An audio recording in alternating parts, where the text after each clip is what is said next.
हिमाद्रेच्या पोटी हिमाद्रेच्या पोटी वटपति शिवाराधन करे करूनी अत्युग्रा खरतर तपा दुर्धर जरी महागुप्ता क्षुद्रा सकळ हि महासिद्धी सवरे यती चांगा 14 शतक वरुषे जीवन धरी. आजपासून जवळजवळ 800 वर्ष आधी महाराष्ट्र प्रांतात तापी आणि पयोष्णी नदीच्या संगमावर एक प्रसिद्ध गाव, त्या गावाचं नावच चांगदेव, आणि तिथं एका तपस्व्याचा जन्म झाला. आणि शिवाराधना करत करत करत करत करत हा तपस्वी 1400 वर्ष जगला. अशी मान्यता आहे की तप आणि योग या साधनेच्या मुळे 42 वेळा मृत्यूला माघार घ्यायला लागलं. म्हणजे 42 वेळा यमदूत आले आणि त्या यमदूतांना चांगदेवानी परत पाठवलं. उग्र तपामुळं यांना हे सर्व म्हणजे सर्व प्रकारच्या सिद्धी यांना प्राप्त होत्या. आणि त्या प्राप्त असल्या कारणाने महासिद्धी, गुप्त सिद्धी, क्षुद्र सिद्धी अशा अनेक प्रकारच्या सिद्धी आहेत. आणि हे आपल्या सगळ्यांना माहितीच आहे की मनुष्य जास्त जगू इच्छित असला तर त्याला आपल्या प्राणायामानं आपलं आयुष्य हे वाढवता येतं. याचं एक उदाहरण तुम्हाला सांगतो की हे सगळ्यांना माहिती आहे की आयुष्य हे श्वासावर अवलंबून आहे. मग 2 उदाहरणं घ्या, एक कुत्रा आणि दुसरा कासव. कुत्रा हा 1 मिनिटात साधारणपणे 20 ते 25 वेळा श्वास घेतो. माणसाचं कसं आहे, माणसाचं 10 ते 15 श्वास 1 मिनिटात घेतो, आणि कासव हे फक्त 1 मिनिटात 4 वेळेला श्वास घेतो. आणि म्हणून त्याचे आयुष्य हे 300 वर्षाचं आहे कासवाचं. तो 300 वर्ष जगू शकतो, तर कुत्रा जास्तीत जास्त 10 ते 12 वर्ष. तेव्हा अशा सिद्धी सगळ्या या चांगदेवानी प्राप्त केलेल्या अणिमा महिमा चैव अणिमा महिमा चैव गरिमा लघिमा तथा प्राप्ति प्राकाम्यमीशित्वं वशित्वंच अष्टसिद्धयः. अष्टसिद्धी आपण मारुती करता म्हणतो ना, अष्टसिद्धी नवनिधी दाता. मग त्या कुठल्या अष्टसिद्धी, तर ह्याच आहेत. अणिमा, अणिमा म्हणजे आणव प्रकृती, ज्याच्या शक्तीने माणूस अणुसारखा लहान होऊ शकतो, ती म्हणजे अणिमा. दुसरी महिमा. महिमा म्हणजे शरीर मोठं करणं, फुगवणं, शक्ती प्राप्त करून घेणं. आणि गरिमा म्हणजे इच्छेनुसार वजन कमी किंवा जास्त करून घेणं, याला गरिमा म्हणतात. आणि लघिमा म्हणजे अत्यंत सूक्ष्मतम होणं, ही लघिमा. 5वी म्हणजे प्राप्ती. जे काही इच्छा असेल, इप्सित प्राप्ती म्हणजे प्राप्ती, ही सिद्धी 5वी. 6वी सिद्धी प्राकाम्यमी म्हणजे श्रुत दृष्ट प्रकाश. 7वी इंद्रियजय वशित्वम, ईशित्वम आणि वशित्वम. इंद्रियजय आणि वांछित सगळी प्राप्ती, अशा ह्या अष्टसिद्धी. याशिवाय गुप्त सिद्धी आहे, या 10 प्रकारच्या. कोणच्या, तर दूरदर्शन. आपण जे दूरदर्शन घरी पाहतो ते नाही, आपल्या दिव्य दृष्टीने दूरदर्शन करणं. म्हणजे संजय याला दोन्ही सिद्धी प्राप्त होत्या, दूरदर्शन आणि दूरश्रवण. लांबचं ऐकू येणं, लांबचं दिसणं, ह्या दोन्ही गुप्तसिद्धी आहेत, दूरदर्शन आणि दूरश्रवण. तिसरी म्हणजे इच्छामरण, जे भीष्म पितामहांना सिद्ध होतं, इच्छामरण प्राप्त होतं. चौथं म्हणजे कामरूप सिद्धी. पाचवी अविरोध गमन, कोणाबरोबरही गमन करता येईल, विरोध करणार नाही, तो अविरोध गमन. सहावं देवक्रीडा दर्शन, इंद्रादी देवतांच्या क्रीडा ह्या बघण्याची जी शक्ती आहे, देवक्रीडा दर्शन. सातवी म्हणजे संकल्प. आठवा अनुर्मी आणि मनोजवम. नववी म्हणजे मनोजवम मारुततुल्य वेगम, मनोजव, मनाच्या गतीनं जाणं, याला मनोजव. आणि 10वी म्हणजे जी शंकराचार्यांना सिद्ध होती, परकाया प्रवेश. अशा या 10 सिद्धी म्हणजे गुप्त सिद्धी. आणि 8 प्रकारच्या क्षुद्र सिद्धी आहेत, म्हणजे त्रिकाल दर्शन, भूत भविष्य वर्तमान याचं दर्शन करून घेणं, जे अनेक ऋषींना महर्षींना सिद्ध होतं आणि आहे, ते त्रिकाल दर्शन. दुसरं शीतोष्णादी द्वंद्व. तिसरं स्वप्न.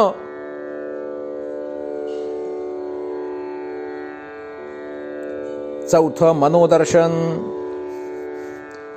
तिसरं म्हणजे स्वप्नदर्शन आणि चौथं मनोदर्शन.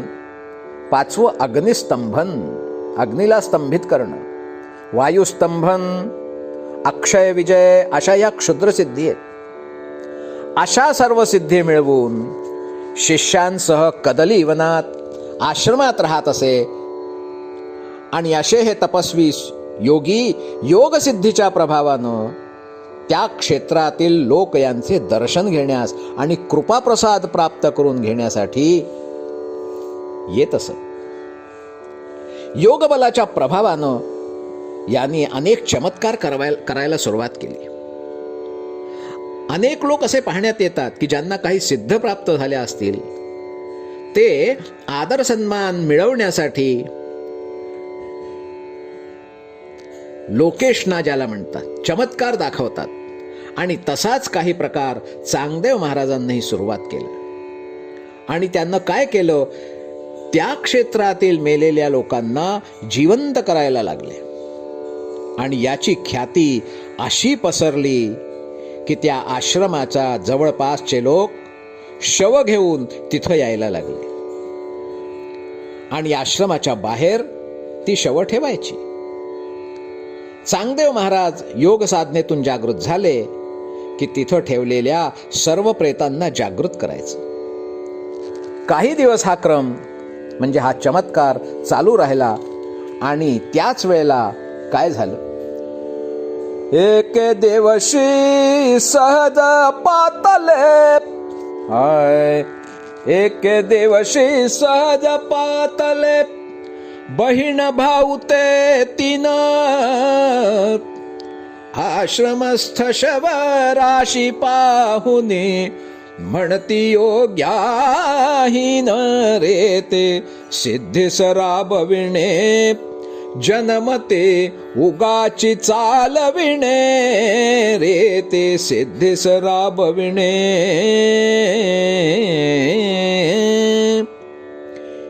एक दिवस असं झालं, निवृत्ती, ज्ञानदेव, सोपान, मुक्ताबाई हे 4 भावंड फिरत फिरत फिरत फिरत चांगदेव महाराजांच्या आश्रमात आले. आणि पाहिलं इथलं दृश्य, आश्चर्य वाटलं. विचारलं तिथे शिष्यांना, हा काय प्रकार आहे?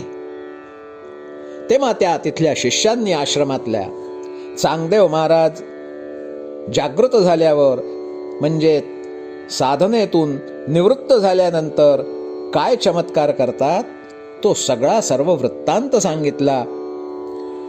या 4 भावांनी तो ऐकला आणि आपसात चर्चा केली. अहो, ही भावंड काही सामान्य मानव नसून प्रत्यक्ष ब्रह्मदेव, महाविष्णू, शंकर आणि चित्कला माया हे 4 जनकल्याण करण्यासाठी पृथ्वी तलावर अवतीर्ण झालेले महामानव होते हो. आणि ह्यांना ज्या वेळेला सर्व हकीकत कळली आणि निवृत्तीनाथाने मुक्ताबाईला संकेत केला. त्या संकेतानं तिला कळलं, आज्ञा दिली की कार्याला सुरुवात करावी. मुक्तेने वडील बंधूच्या आदेशाप्रमाणे काय केलं तर तिथे काही हाडं पडलेली होती. त्यातलं एक हाड जे कुत्र्याचं होतं त्याला स्वमायेने मुक्ताबाईने कुत्रा केला आणि आदेश दिला, ज्येष्ठ बंधूची आज्ञा घेऊनी कन्या तीरची माया, श्वान स्थितात स्पर्शे पावे पूर्ण पशु स्वरूपाया झाला. श्वेत श्याम श्वान राखण्या मायेचा मान झाला. श्वेत श्याम श्वान. आदिमायेच्या आज्ञेप्रमाणे या कुत्र्याने तिथं ठेवलेल्या सर्व शवांना प्रदक्षिणा केली आणि एक रंग भुंकत राहिला, भू भू भू भू भू भू. आणि भुंकता भुंकता थोड्या वेळात काय चमत्कार झाला. भुंकित फिरला शवराशीच्या आवती भवती श्वान, तध्वनी मंत्रे प्रेते पावते निर्गता पुले प्राण दावे. श्वान ध्वनी तुल्या सिद्धिजी संजीवनी विद्या दावे. श्वान ध्वनी तुल्या.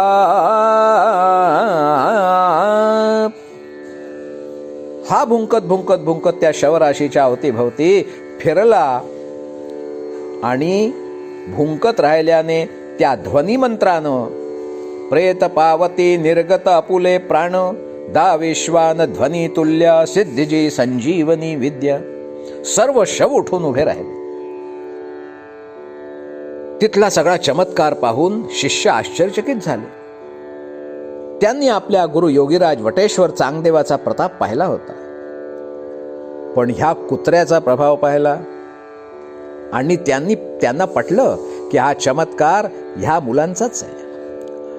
जसे जसे जीवित झालेले लोक आपापल्या घरी जायला निघाले, त्यांचंही कार्य पूर्ण झालेलंच होतं.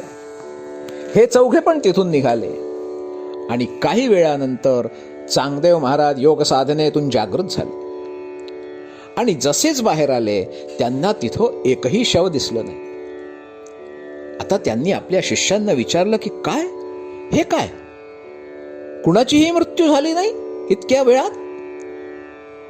त्यावेळेला शिष्यांनी घडलेला सर्व वृत्तांत चांगदेव महाराजांना सांगितला. हे 4 दिव्य बालक येऊन गेले.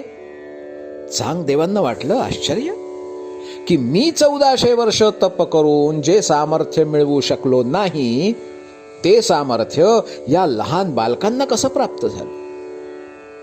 आणि परत ते विचार करायला लागले की हे कठीण कार्य कुत्र्याकडून का करवून घेतलं असावं. कदाचित त्यांना हे सांगायचंय की ही विद्या कुत्र्याप्रमाणे अत्यंत लहान कोटीची आहे. यात काय मोठंस, हे तर कुत्राही करू शकतो. आणि त्यांना कळलं की ही बालके सामान्य नाही, पण कोण असावीत, इथं का आली. आणि त्यांनी परत ध्यान लावलं आणि ध्यान लावल्यानंतर सर्व विद्या निष्णात होतेच आहे. समाधीत शोधे कुठे दिव्य भाऊ, समाधीत शोधे कुठे दिव्य भाऊ, कशी कन्यका शोध घे योगी राऊ. कळे ती आळंदी म्हणे तेथ जाऊ, कसे कोण सामर्थ नेत्रीच पाहू.